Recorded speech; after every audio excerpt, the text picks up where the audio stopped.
Mongko kantining tumuwuh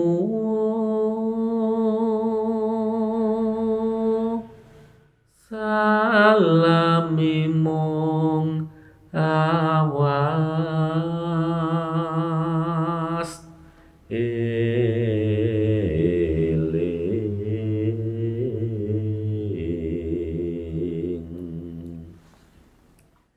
eling lukitaning alam.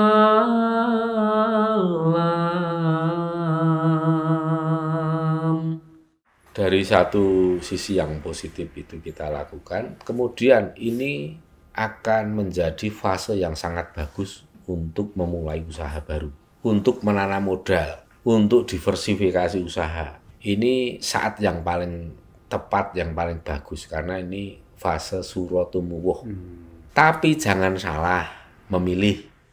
Sekarang kalau mau tanya yang spesifik misalnya, kalau yang baik itu apa saja, yang jelek itu apa saja, dari manusia atau dari alam. Suro tumuwuh ini ya yang tuwuh kalau dari sesuatu yang sifatnya itu katakanlah hitam itu aja lah. Jadi semestinya kita juga harus mewaspadai dari gerak-gerik alam. Kita kalau merapatkan diri kepada leluhur, mengasah, mengolah batin, akan jadi cermat untuk membaca bahasa alam. Itu penting membaca bahasa alam itu. Karena apa? Kita akan menjadi weruh sadurunge winarah. Kita akan tahu sebelum sesuatu mara bahaya itu terjadi, sehingga kita bisa melakukan langkah antisipasi. Itu loh gunanya orang meramal.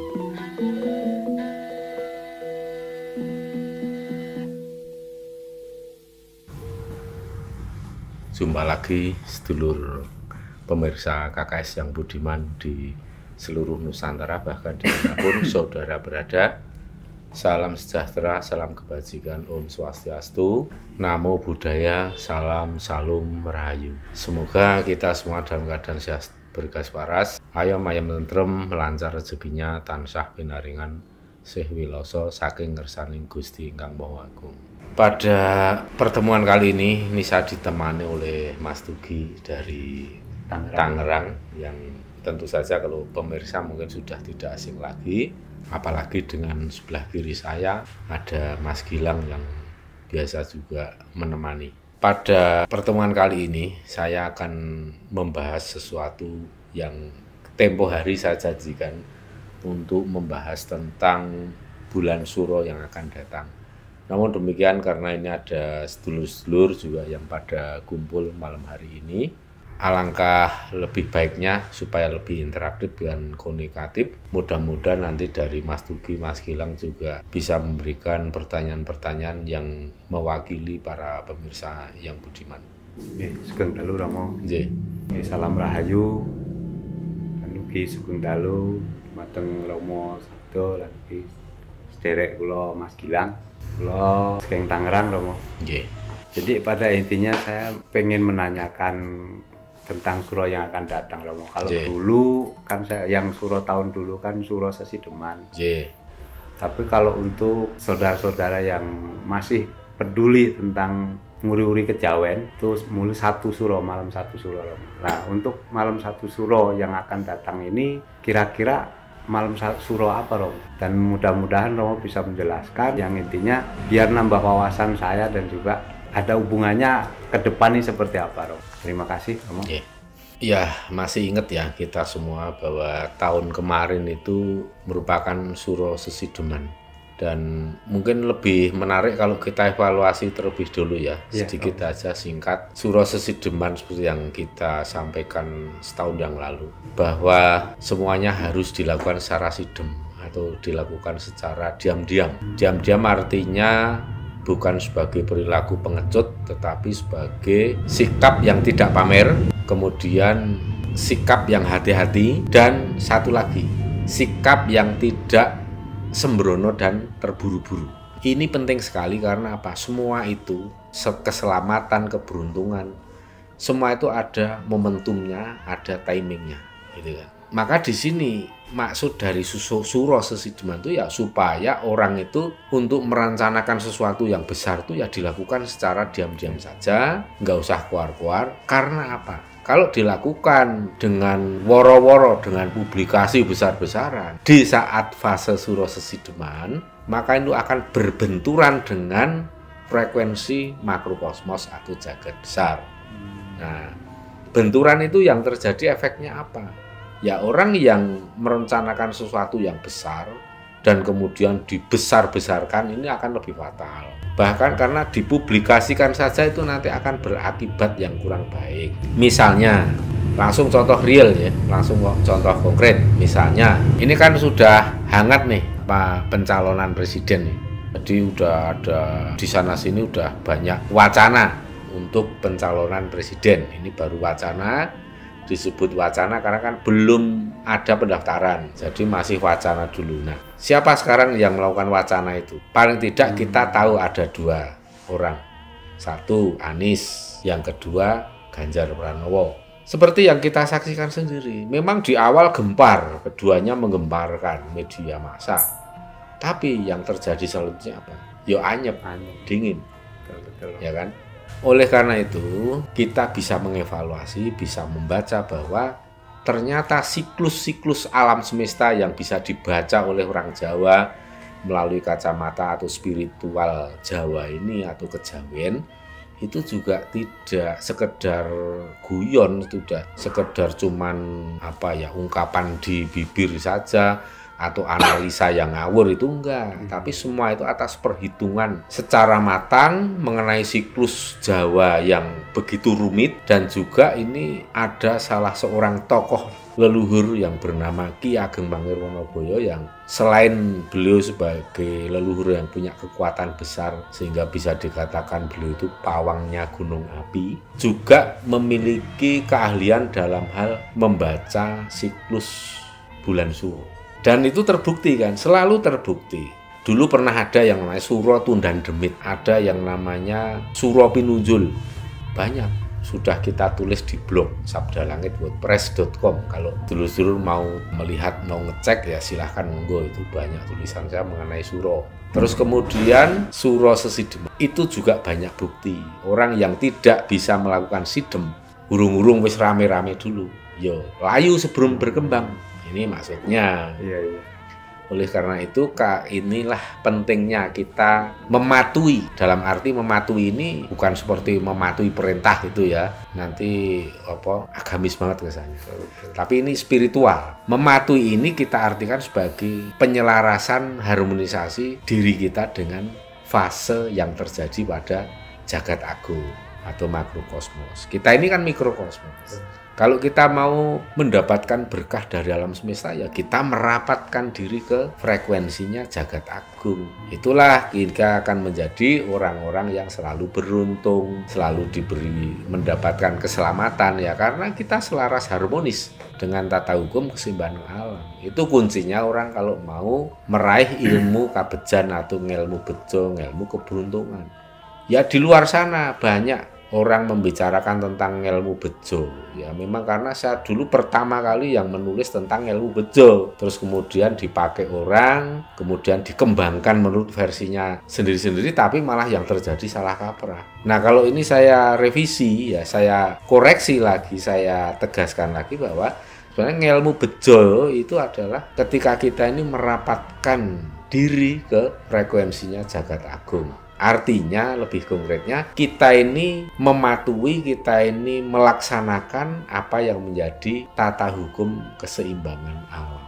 Ini makanya kalau alam semesta ini menghendaki sesideman, ya sudah, kita juga sesideman. Akhirnya orang yang merencanakan sesuatu yang besar dengan cara sidem, ya berhasil. Tapi yang sudah terlanjur berkuar-kuar, ya anyep, menjadi dingin. Dan lama-lama kalau dibiarkan akan basi. Kalau basi dibiarkan ya membusuk. Tapi biasanya kalau sudah basi ya wes, susah ditolong. Ibaratnya nasi, sudah basi, kadung basi ya wes. atau nasi sudah menjadi bubur mau dijadikan nasi akas atau ya angel. Nah, itu kalau kita evaluasi memang menarik, makanya saya ini ajak para pemirsa untuk mengevaluasi sejenak tentang Suro Sesideman. Tinggal beberapa hari lagi akan habis. Nah, suro yang akan datang ini adalah Suro Tumuwuh. Ingat ya, Suro Tumuwuh. Tumuwuh itu artinya tumbuh atau tukul. Tumuwuh itu tuwuh artinya ya tumbuh berkembang. Nah, sekarang kalau dikejar lagi pertanyaannya, tumuwuh apa? Ya. Yang tumuwuh apa? Sing tumuwuh itu antara yang baik dan yang buruk. Sebenarnya sinyal-sinyal antara yang baik dan buruk, ada kekuatan-kekuatan yang berimbang sama kuatnya, kayak kutub utara selatan, kayak black and white, ya kan gitu. Ini sebenarnya sudah kita mendapatkan clue yang berkali-kali, pertanda dari alam itu sudah berkali-kali, terutama ketika kita marak sowan ke para leluhur besar. Misalnya seperti saat kita melaksanakan dawuh dari Ki Ageng Kebo Kanigoro di Pasaran Butuh, di Sragen atau masuknya mana itu Purwodadi atau ya di situ kan kita membuat sekul suci ayam lembaran sebagai sesaji, dan di situ sekul suci ayam lembarannya juga kontras banget, yang satu putih yang satu hitam, tapi yang putih ini lebih besar. Artinya apa? Ini adalah perlambang bahwa kita akan memasuki suatu fase atau masa di mana terjadi tarik-menarik antara kekuatan yang hitam, kekuatan yang putih, dan kita ini yang membuat sesaji atau bisungsung diberi pertanda. Dan itu untuk kita, orang-orang yang memberikan sesaji kepada leluhur sebagai bentuk penghormatan, cinta kasih, kasih sayang pada leluhur, sebagai bentuk rasa terima kasih pada leluhur. Secara konkret, nggak cuma omong tok, ya kan? Orang Jawa kan nggak mau omong tok, ya, cuma apa-apa, cuma dungo ya omong tok itu nggak cukup, harus ada ujub, ada bentuk konkretnya apa, selain juga sebagai perlambang. Nah, di situ pertanda itu berupa ayam yang coklat tua atau hampir hitam dan yang satu putih. Ini sebagai bentuk atau perlambang bahwa inilah yang akan kita lalui, akan melalui dua kekuatan itu. Dan khususnya bagi orang-orang yang turut atau ikut serta dalam ulu bekti mengaturkan pisungsung pada para leluhur itu akan mendapatkan sawab berkahnya, akan mendapatkan doa restunya dari para leluhur, sehingga kita akan disimbolkan sebagai ayam yang putih yang lebih unggul dibanding ayam yang hitam, dibanding kekuatan yang gelap. Maka ini nyambung dengan masuknya fase bulan Suro Tumuwuh, dan Ki Ageng Mangirwonoboyo juga sudah mewanti-wanti dengan pertanyaan, tahu nggak Le Ngir sing artine tumuwuh kuwi apa? Saya coba untuk ngeneng cipta dan mendapatkan jawaban. Saya sampaikan ke Ki Ageng Mangir, apakah jawaban saya ini benar atau salah. Ternyata dibenarkan. Saya coba menjawab, yang tumuwuh itu ya biasanya dua kutub, yang baik maupun yang jelek, termasuk yang kuat, yang lemah. Namun di sini ada semacam dua kekuatan, ini harus kita lalui melalui suatu proses. Kalau proses yang kita lalui itu sudah salah langkah, maka akan terjadi akibat yang fatal. Tapi kalau yang kita jalani, kita lalui ini nanti tepat, maka kita akan mendapatkan keberuntungan yang besar, mungkin tidak pernah kita bayangkan atau kita sangka sebelumnya. Nah, ini jadi sampai di sini kan bisa bayangkan, oh berarti ada ini ya, yang tumuwuh itu dua kekuatan. Kita itu mau ngambil kemana, ya, jangan asal ngambil, harus tepat memilih yang tumuwuhnya itu yang putih, jangan yang hitam, begitu. Soalnya kalau kita salah mengambil ya sudah, yang tumuwuh justru kejelekannya, hasilnya kita ngunduh kejelekan.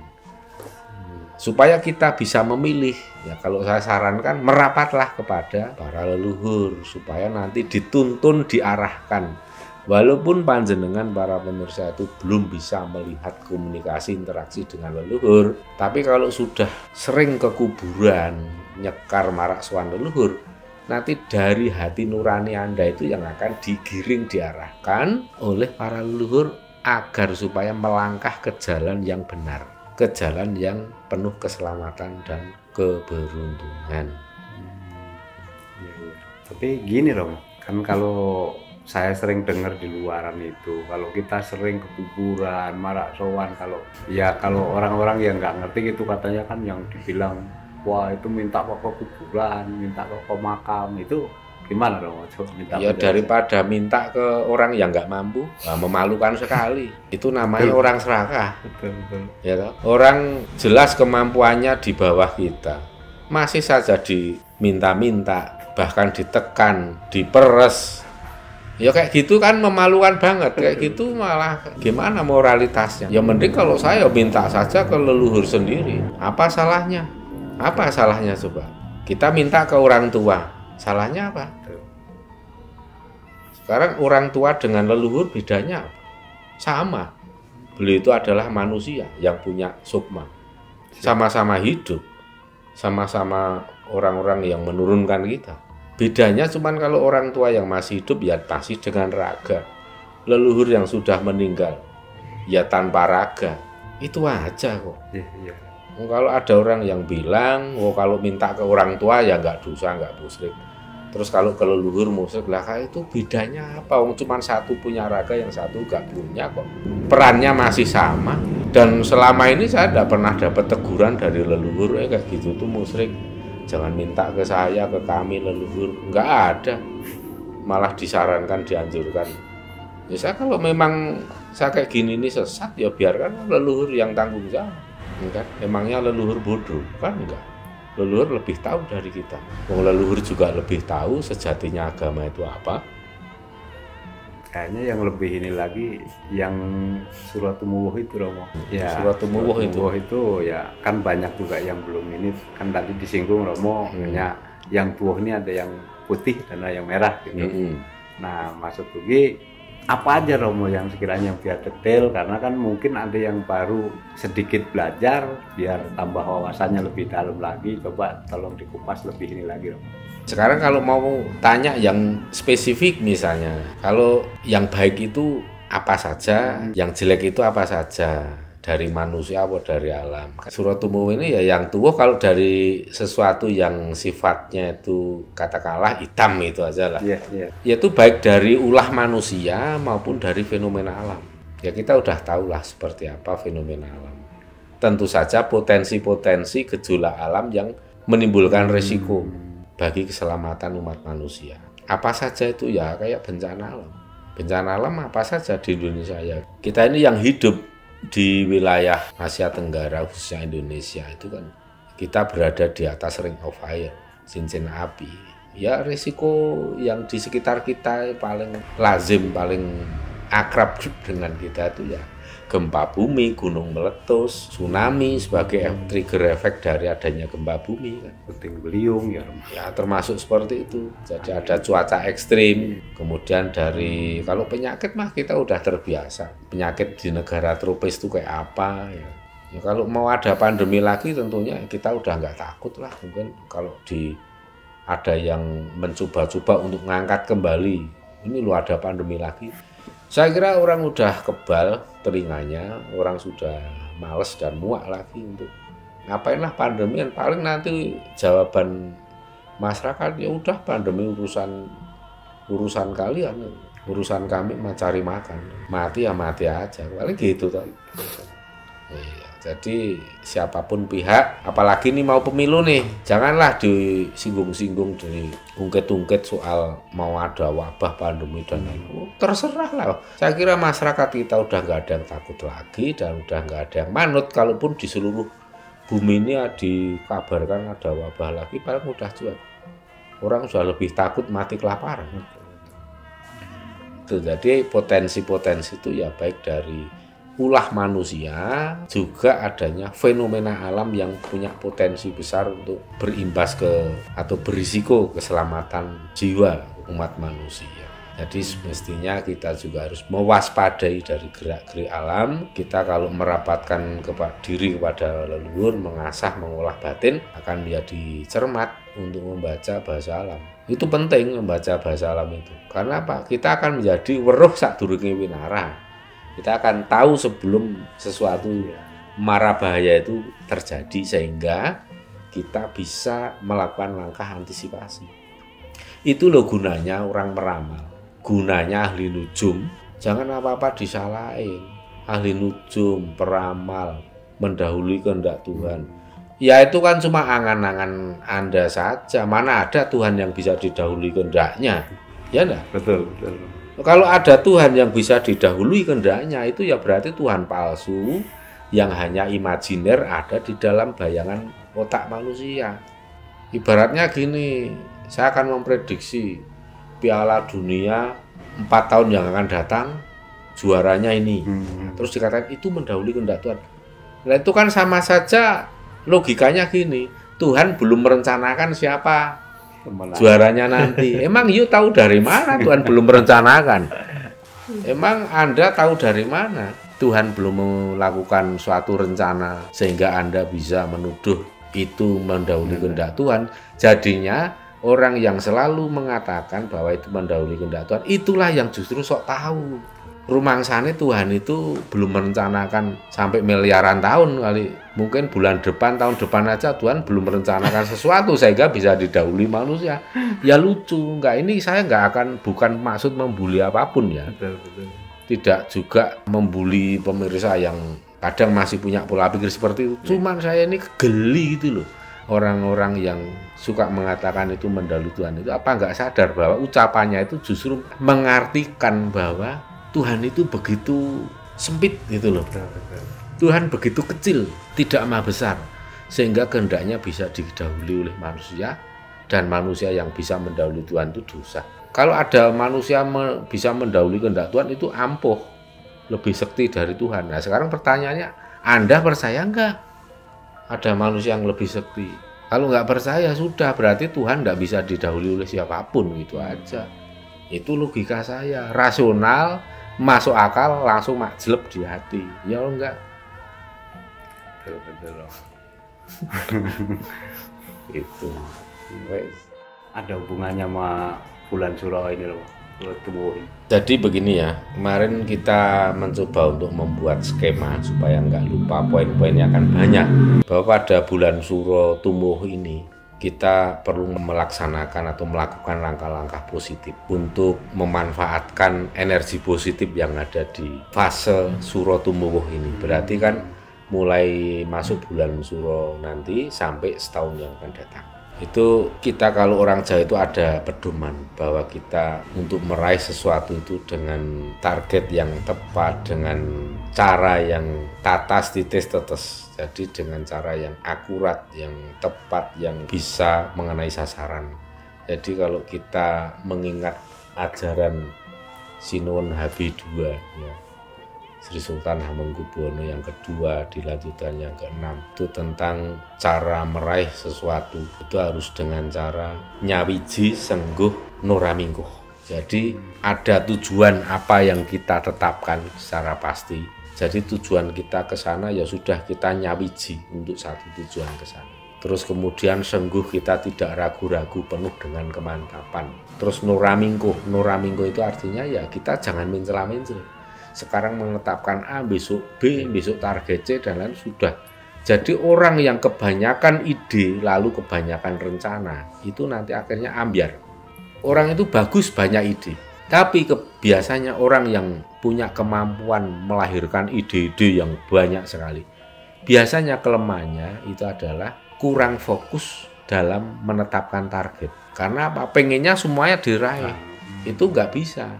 Dalam realitasnya nggak bisa. Mungkin 1:1000 pun enggak.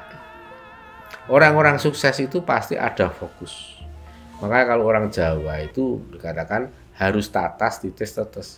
Tatas itu artinya tepat menetapkan satu sasaran. Titis itu artinya apa? Mampu mengincar sasaran itu tanpa meleset sedikit pun. Kalau sudah dilakukan 2 hal tadi, akhirnya apa? Tetes. Tetes itu apa? Netas. Netas, ada hasilnya mentes. Kan begitu. Makanya sengguh nuramingkuh nyawiji. Itu juga sinkron dengan ajaran Sinuwun HB2. Nah, itu yang kita harus melakukan suatu langkah agar waspada. Dari satu sisi yang positif itu kita lakukan, kemudian ini akan menjadi fase yang sangat bagus untuk memulai usaha baru, untuk menanam modal, untuk diversifikasi usaha. Ini saat yang paling tepat, yang paling bagus, karena ini fase suro tumuwuh. Tapi jangan salah memilih saat menanamkan investasi, saat mengelola modal, memulai usaha. Harus dengan perhitungan yang cermat, karena apa? Begitu Anda itu terpeleset ke investasi bodong, investasi abal-abal dan lain, ya sudah, maka Anda akan tergulung oleh kekuatan tumuwuhnya kekuatan hitam yang negatif tadi, dan itu akan sulit untuk diselamatkan. Ingat, jangan sampai salah pilih, jangan sampai salah menentukan target dan sasaran. Harus tatas, titis, tetes. Karena kalau sampai terjerembab ke kekuatan yang negatif, sulit untuk diselamatkan. Ya, ini imbang, karena kalau kita itu bisa memilih untuk mengambil energi yang positif, maka ibaratnya kita usaha itu mengikuti arah mata angin kemana bergerak. Efeknya kan menjadi ringan, karena tubuh kita terdorong selaras dengan pergerakan angin. Angin ke utara, kita jalan ke utara. Orang nampak, ringan lah. Nah, ini yang kita maksud kalau kita itu selaras dengan alam semesta, harmonis. Yang terjadi, apa yang kita rasakan ini hidup menjadi ringan banget. Hidup yang tanpa beban. Bergerak sedikit, hasilnya banyak. Ini penting. Bekerja sebentar, duitnya akeh. Duitnya banyak. Tapi kalau sampai melawan arus, tidak memenuhi pakem paugeran seperti yang para leluhur eyang-eyang pendahulu kita tetapkan, apalagi ini di suro tumuwuh ya. Ya akhirnya kita seperti nampek melawan angin, berat, bekerja yang banyak, bertubi-tubi, hasilnya sedikit. Karena melawan arus ya. Bekerja sedikit, hasilnya minus. Nah, kan lombok. Maka harus hati-hati, harus pandai-pandai memilih. Mungkin hal yang paling menggelitik bagi pemirsa itu, terus gimana ini kita mau memilih yang tepat, sementara kita ini kan nggak pernah mengolah batin, nggak kenal jalan spiritual. Ya satu, gunakan ilmu pengetahuan yang Anda miliki, disiplin ilmu yang Anda miliki, gunakan semaksimal mungkin ya. Dan gunakan pengalaman yang pernah Anda alami, evaluasi selama ini hidup Anda, perjalanan hidup. Gunakan, belajarlah dengan pengalaman orang lain. Maka sering-seringlah berguru kepada orang lain. Jangan sok pinter, jangan merasa menjadi mahal guru, menjadi guru. Ya. Nanti akibatnya guru mutan yang gagap-gagap rawuh apa-apa. Nah, itu spirit yang atau motivasi yang saya sampaikan, bahwa harus banyak belajar kepada alam semesta dan jadikanlah semua ini menjadi guru. Dan ada sesuatu yang mungkin lebih penting dari itu, ya, jalan spiritual yang harus ditempuh, yaitu dengan cara seperti yang sudah saya sampaikan berkali-kali, yaitu merapatkan diri kepada leluhur. Karena peran leluhur ini kan besar banget sebenarnya, bisa menuntun, mengarahkan melalui hati nurani kita. Bagi yang nggak bisa komunikasi interaksi dengan leluhur, leluhur sebenarnya sudah akan mengarahkan hati supaya kita kemana. Jadi ada kan kerentek hati, ada insting naluri. Itu kadang itu memang sudah diarahkan oleh leluhur. Orang kalau nggak mau tahu, nggak pernah berbakti pada leluhur, pada orang tua, ya angel. Maka agar supaya mendapatkan berkah dari alam, nugrah dari alam ini, ya berbaktilah pada orang tua, pada para leluhur dengan cara yang tepat, dengan cara yang akurat, bahwa bakti itu tidak cukup diucapkan oleh mulut. Banyak, semua orang sudah paham lah bagaimana orang itu wajib atau harus berbakti pada orang tua. semua orang tahu, anak kecil pun tahu. Tetapi kalau kita lihat kebanyakan orang itu ya takaran atau kadar bakti pada orang tua itu masih lebih oke omongi gitu loh. Mulutnya lebih banyak, lebih dominan. Orang tua suruh mbok ibu makan ini dimakan obatnya, diminum obatnya.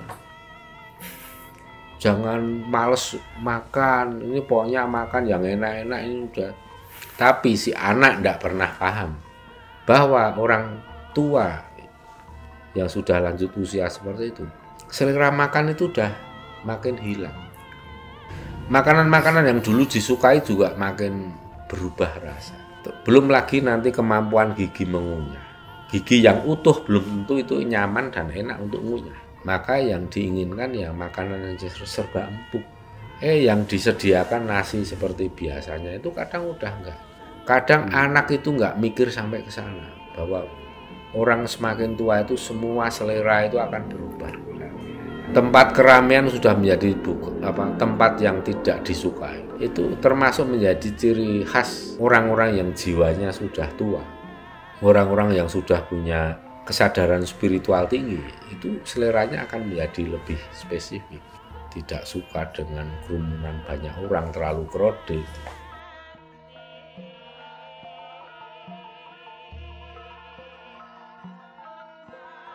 Ya, mungkin ada suatu ini Romo, ya pandangan-pandangan yang nantinya bisa membuat ya semangat para saudara-saudara kita yang apalagi yang masih tipis lah tentang ilmu spiritualnya.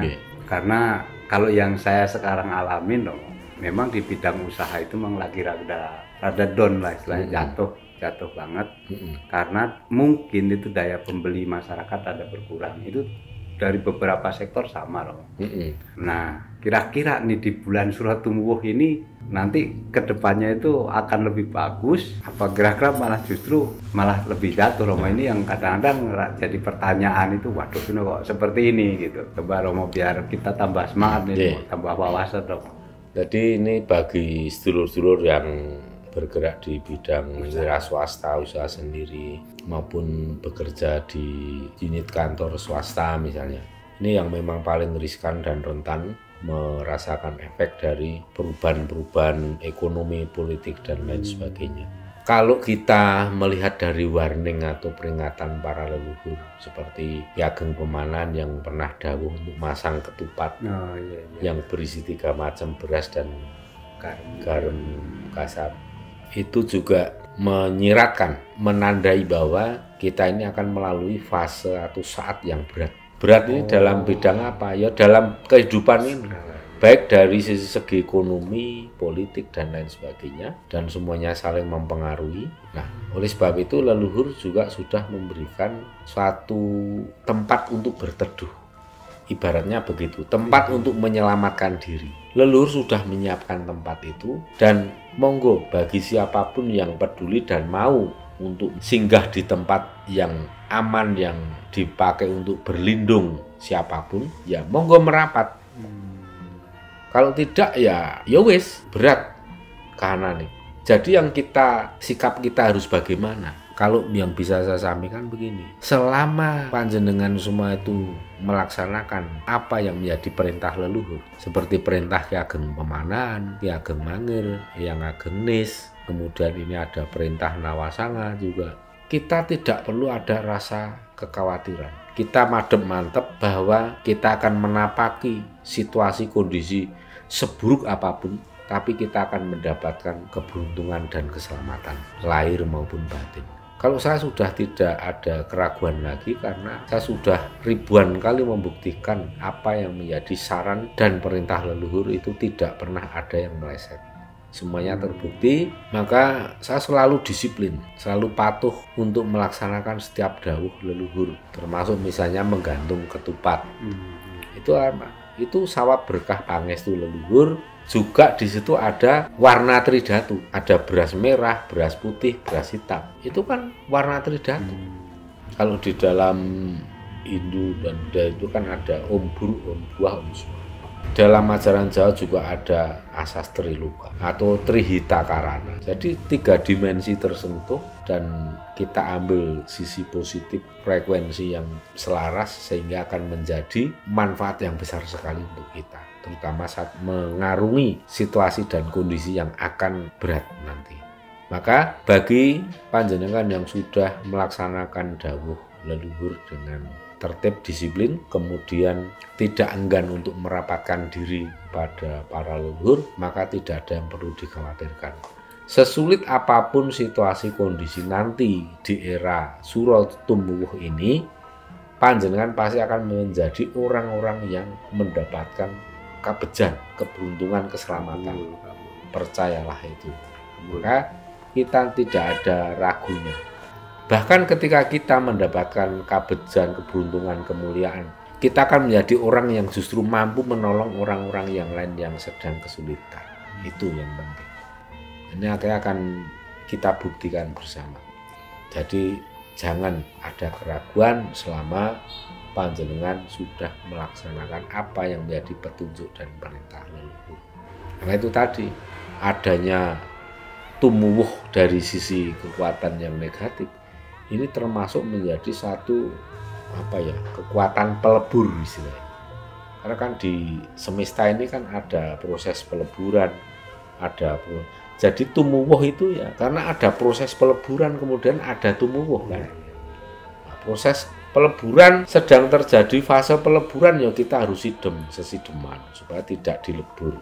Terus setelah ada proses peleburan kemudian tumuwuh lagi, patah tumbuh hilang berganti, ibaratnya begitu.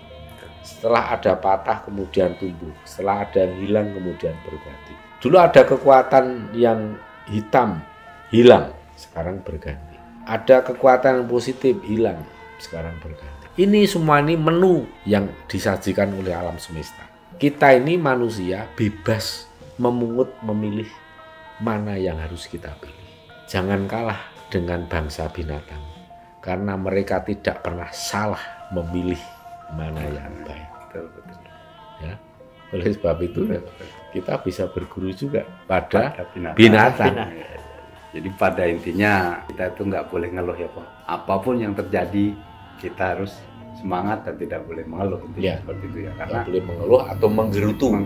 Ya siap. Menggerutu itu ibaratnya begini. Kita naik tangga, begitu menggerutu, keplorot lagi, merosot ke bawah, naik lagi, berat pelan-pelan. Setelah beberapa anak tangga dilalui, ngeluh, menggerutu, gerenengan. Gerenengan itu kan orang-orang yang tidak bisa mengevaluasi diri, tidak bisa melihat kesalahan diri kita sendiri, adanya selalu menyalahkan orang lain, pihak lain selalu mencari kambing hitam, selalu menyalahkan keadaan. Itu bawaan orang yang gerenengan, menggerutu, mengeluh ya. Tapi kalau orang yang tabah, orang yang gigih tidak akan pernah mengeluh. Waktu yang digunakan untuk mengeluh bagi orang-orang yang tidak berbakat untuk sukses. Bagi orang sukses tidak ada waktu untuk mengeluh. Tapi waktu untuk bekerja dan berusaha secara konkret. Tetap semangat, karena apa? Semangat kita akan memancar dan akan direspon oleh orang-orang terdekat. Apalagi seperti Mas Tugi, punya karyawan banyak. Ya, begitu Mas Tugi down, redup, patah semangat, itu auranya akan memancar ke seluruh karyawan. Akhirnya karyawan juga akan limbung. Oleng juga ya. Maka ketika power memancar dari dalam, inner power memancar kuat, itu akan sangat mempengaruhi orang-orang di sekeliling, terutama para karyawan, keluarga, bahkan akan mempengaruhi pada para konsumen. Akan mempengaruhi para supplier. Jadi kekuatan positif itu, aura yang memancar begitu cerah dan positif, penuh semangat, itu akan menjadi daya tarik yang luar biasa bagi supplier dan konsumen. Supplier yang sudah cuek datang lagi, konsumen yang sudah hilang datang lagi. Nah, gimana coba menurut Mas Tugi? Apa yang saya omongkan benar nggak kira-kira? Dan saya ngalamin sendiri itu Romo. Tuh, ngalami sendiri.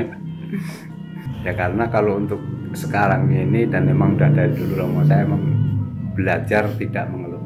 Nah, Apapun yang sesulit apapun saya nggak pernah mengeluh. Karena apa ya, saya pernah dengar dulu dari Pak Ustadz bahwasanya Allah itu tidak suka makhluknya ngeluh katanya. Wah itu saya bikin semangat Romo, jadinya aku takut mengeluh Romo. Habis kalau ngeluh malah kayak di ini orang gitu, dilecehin orang gitu. Kadang-kadang istri sendiri buang muka gitu begini. Ini ya. Jangan mengeluh berarti intinya ya. Karena orang mengeluh itu wajahnya udah ditekuk. Bener Om. Wajahnya udah ditekuk-tekuk, dilipat-lipat ya. Jadi sempit. Nggak lebar lagi. Iya, orang yang gantengnya kayak apa, cantiknya kayak apa, begitu banyak ngeluh ke saya dari jelek gitu. Dan orang yang sering kali ngeluh murung itu juga akan cepat melahirkan kerut-kerut penuaan di wajah. Beda dengan kerut-kerut yang dihasilkan oleh senyuman, itu justru akan memancarkan aura yang sangat positif yang bikin tampak lebih muda. Tapi kalau aura-aura yang negatif yang keluar itu kerutan-kerutan negatif, kerutan-kerutan yang nggak nyaman dilihat dan nanti akan menghasilkan penuaan yang lebih cepat. Ya kayak pengalaman belum lama ini aja Romo. Itu ya ada pernah lah intinya yang biasa jadi langganan kita itu kok. Kalau diambil orang, direbut tanpa ngomong, tanpa apa ya kita hanya ya silakan saja. Dan saya hanya yakin bahwasanya kalau emang rezeki akan kembali. Ya setahun kemudian balik lagi dong. Dan tanpa kita minta gitu. Balik lagi itu biasanya itu plus bonus-bonus yang lain. Justru malah lebih banyak. Nah, yang tadinya yang kita ambil cuma 2 item, justru sekarang semua item. Nah itu jadi malah suruh kita yang ambil dong. Itulah karena ada perasaan dan sikap legowo. Ketika kehilangan tetap atine legowo, legolilo. Itu yang akan merespon alam semesta. Kalau orang Jawa ada yang lebih spesifik. Nah awake diterima, sik ngomong ora trimo, gitu kan. Kalau kita itu menerima ketika dianiaya, ketika disiksa, maka yang tidak terima itu kekuatan pamomong kita. Kekuatan pamomong itu apa? Ya ada sedulur sejati, sedulur papat kiblat, ada guru sejati, termasuk para leluhur yang ngomongi kita. Termasuk para titah halus yang belain kita, karena kita dikenal oleh makhluk halus itu sebagai orang yang selalu menebar welas asih. Bahkan teman-teman kita juga nggak akan terima kita dianiaya, karena melihat kita kok terima kok diem. Nah itu, nah kalau kita terima maka pamomong kita yang tidak terima itu nyata. Kalau saya tuh ngeluhnya itu kalau tengah malam Romo. Kalau lagi pikirannya lagi kurang ini, hati kurang itu, saya ngeluhnya tengah malam tapi ngeliat ke atas gitu Romo. Ngeliat ke atas ya intinya ya Gusti yang nyiptain saya gitu. Kenapa saya kok begini, di itu orang-orang kok begini ke saya gitu. Mesti tanggung jawab nih. Iya, udah nyetain aku kok. Iya, saya cuma aku salah apa kok diginiin, saya nggak pernah bikin salah sama orang gitu loh. Nggak tahu begitu doang doanya Romo. Ya karena nggak ngerti Romo ya saya karena cuman yakin aja saya. Karena kalau saya hanya yakin bahwa saya ada yang bikin, kalau misalnya bikinnya dirusak orang, kayaknya yang bikin nggak terimanya itu aja sih pedoman saya. Itu ya udah pedoman sederhana tapi mengena. Nah, bayar. Itu mengena. Kita itu ono sik duwe, kita itu ada yang memiliki. Ya kan? Terus. Kita itu di bawah naungan Bapak Angkoso, di atas pangkuan Ibu Bumi Pertiwi. Kalau kita menebarkan welas asih pada seluruh makhluk, kalau kita itu teraniaya, ya seluruh makhluk dan alam semesta ini akan membela diri kita. Kadang cuma tidak spontan. Hari ini disiksa, ditindas orang, terus besok orangnya terkapar, ya nggak gitu. Kalau seperti itu, ya nanti terlalu mudah, hidup ini terlalu sederhana. Orang nggak perlu bijaksana untuk melihat fakta. Ya. Tidak ada kesulitan sedikit pun untuk mengolah batin, untuk menajamkan mata batin. Nah, jadi memang seperti itulah alam semesta itu kadang bekerja dengan penuh rahasia. Invisible ya.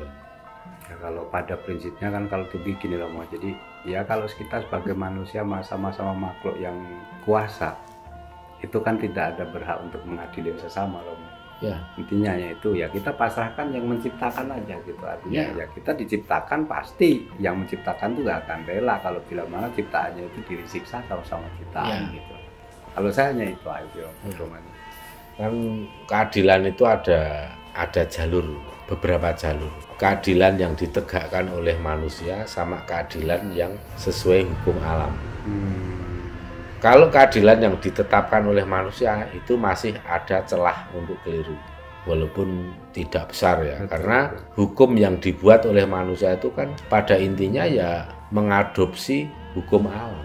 Tinggal orang-orang itu cerdas enggak untuk mengadopsi hukum alam itu menjadi hukum positif, undang-undang dan sebagainya, KUHP dan lain-lain. Nah, itu cerdas enggak orang untuk menangkap hukum alam, hukum sosial itu makin cerdas ya makin tepat mendekati tata hukum keseimbangan alam, makin sepadan dengan tata keadilan alam.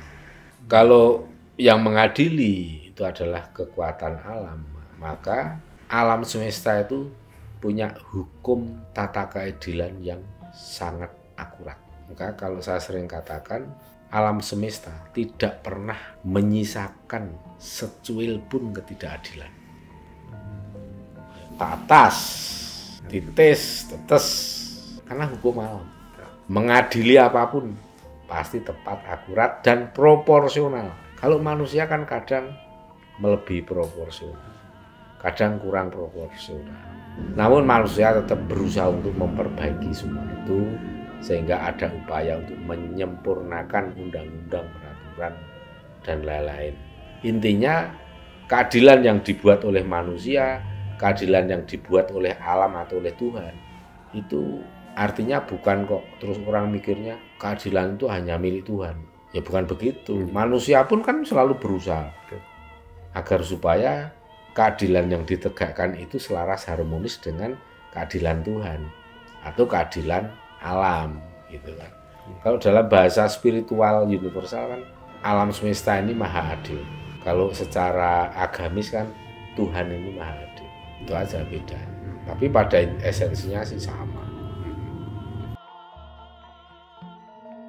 Tentang Suro Tumuwuh ada lagi enggak? Ini sebenarnya ada pesan dari Eyang Gusti Mangkunegoro yang keempat yang sudah ditulis di Serat Widatama. Ini cocok sekali menjadi petunjuk langkah apa yang harus dilakukan saat melewati fase di mana terjadi fase Suro Tumuwuh seperti ini. Ini dalam Serat Widatama, pupuh kinanti podo atau bait 8384. Baik, ini kita catat ya Mas ya. 8384 ya Mas. Oke. Jadi kalau nanti para pemirsa ingin menyimak teks Serat Widatama dari bait 1 sampai 100 terdiri dari 6 atau 5 pupuh ya, itu bisa dibuka atau dicari dengan kata kunci Serat Widatama Sabda Langit WordPress. Nanti akan muncul, monggo disilahkan diklik. Kita bisa tembangkan ini kinanti Mas.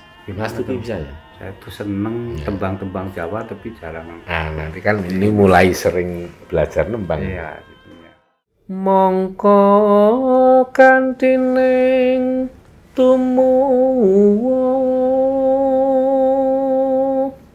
salami mung awas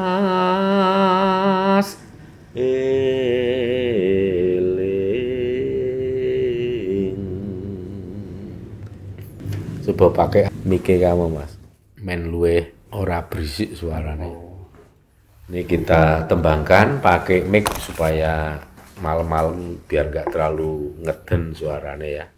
Niat ingsun nembangaken Serat Widatama pupuh kinanti podo 8384 Serat Widatama. Monggo kantining tumuwuh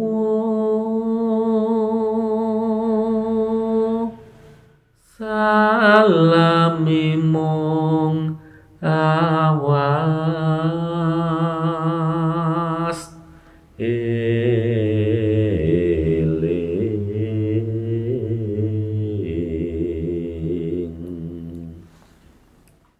eling lukitaning alam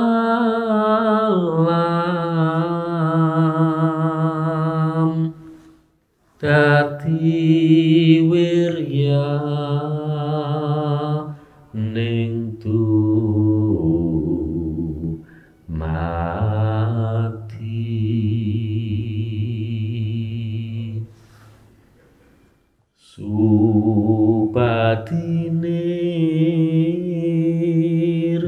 ing sang saya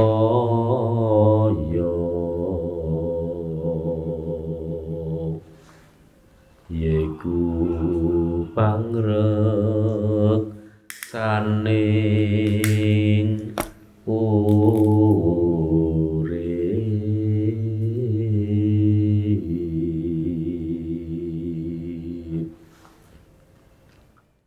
Padahal kunci meraih hidup mulia, sukses itu selamanya waspada dan ingat. Ingat akan pertanda yang ada di alam ini, menjadi kekuatan untuk awal kemuliaan hidup.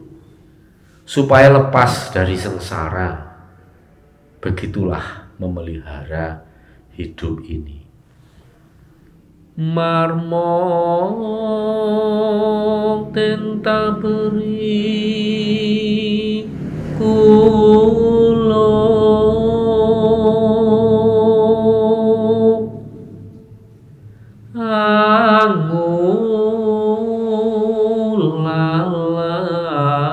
angulalan tipeng ati.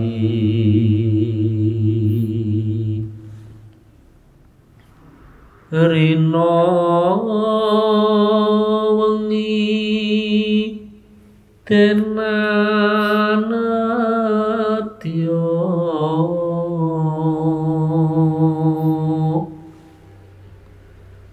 pantak pantu ing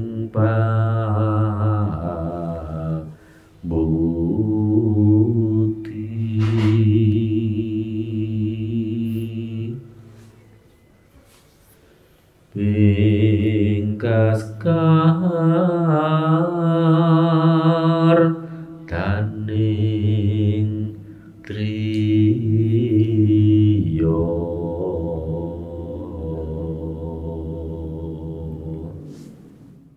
supaya dadya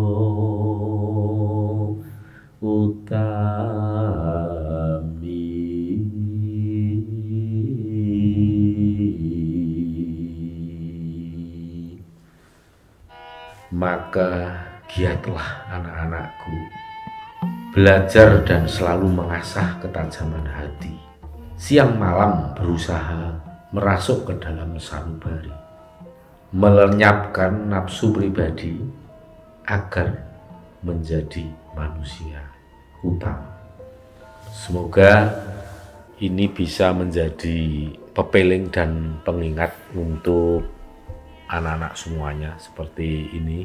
Eyang Gusti Mangkunegoro, marmo denta beri kulub, maka giatlah anak-anakku. Jadi ini pesan Eyang Gusti Mangkunegoro untuk para putra beliau waktu dulu zaman masih sugeng.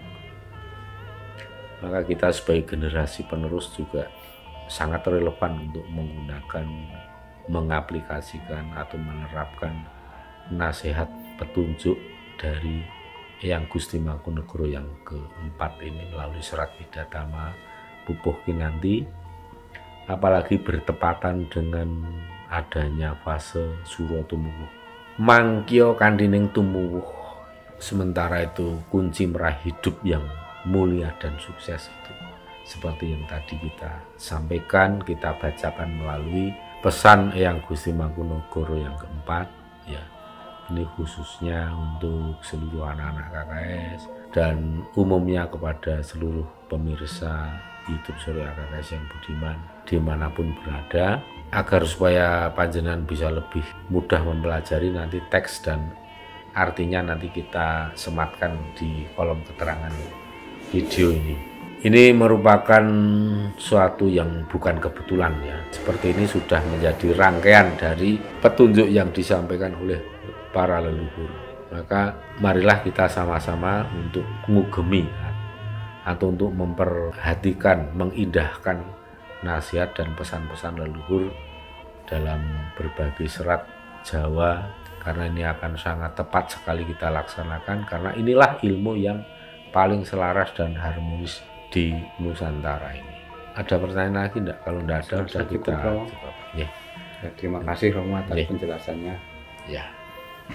Ya, dari semua tadi yang kita sampaikan mudah-mudahan berguna bagi panjenengan semua, bagi kita semua, terutama untuk menambah literasi dan hasanah spiritual Jawa. Akhir kata saya sampaikan, wilujeng rahayu kang tinemu, bondo lan bejo kang teko saking kersane Gusti, sura dira jaya ningrat, lebur dening pangastuti, rahayu sagung titah dumadi.